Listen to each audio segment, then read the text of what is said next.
کہ ہم غوث اعظم کی محفل میں بیٹھے ہوئے ہیں. دیکھو غوث اعظم رضی اللہ تعالیٰ عنہ کس طریقے سے اپنے مریدین کو ڈاکوؤں سے بچاتے ہیں. کہا کہ ہم غوث اعظم کی بارگاہ میں بیٹھے ہیں, غوث اعظم واعظ و نصیحت فرما رہے ہیں, اے لوگو اللہ کی مان کر کے چلو. کہا ہم یہ بات ساری سن ہی رہے تھے, اچانک غوث اعظم نے چپلیں پہنی ہیں جنہیں کھڑاؤں کہتے ہیں. کہا غوث اعظم نے چپل پہنی, آپ نے دونوں پیروں میں چپل ڈالی, اچانک آپ کے اوپر جلال آ گیا, آپ غصے میں آ گئے.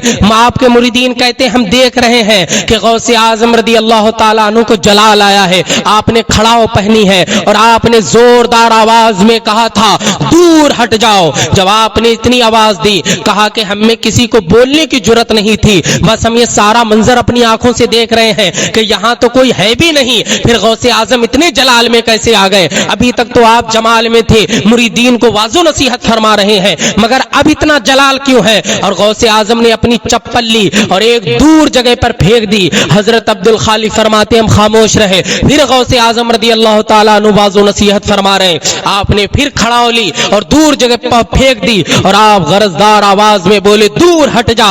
کہا یہ سارا ماجرا اپنے اپنی نگاہوں سے دیکھا, مگر کسی میں یہ جرت نہیں تھی کہ غوث اعظم سے پوچھ لیتا کہ یہ سارا ماجرا کس لیے ہوا تھا, یہ ساری باتیں کس لیے ہوئی ہیں. کہتے ہم لوگ خاموشی سے اٹھ کر کے چلے گئے. پھر 3 دن کے بعد ایک قافلہ بغداد میں آیا جو کہ دوسرے راستے سے آ رہا تھا. جب بغداد والے یہاں پہنچے تو غوث اعظم کی بارگاہ میں سلام پیش کیا, غوث اعظم کو نذرانہ پیش کرنے لگے اور کہا کہ جب ہم ایک راستے سے گزر رہے تھے تو ہمارے قافلوں کو ڈاکوؤں نے قید کر لیا تھا, ڈاکوؤں نے ہمیں بندی بنانے کی کوشش کی. کہا تب ہم نے اپنے شیخ کو یاد کیا, تب ہم نے غوث اعظم کو یاد کیا, تب ہم نے عبد القادر کو یاد کیا. کہتے ہیں جیسے ہی ہم نے یاد کیا, اب اچانک آسمان سے کھڑاؤں آ رہی ہے اور جو بادشاہ جو ان کا سردار تھا, جو کہ ڈاکوؤں کا رہبر تھا, انہیں بتانے والا تھا, کہا کہ اس کی گردن پہ آ کر کے لگی وہ ڈھیر ہو گیا. پھر ایک دوسرا بادشاہ تھا ان کا ڈاکوؤں کا, کہا ان پہ بھی کھڑاؤ چپل آ کر کے لگی, وہ بھی مر گیا.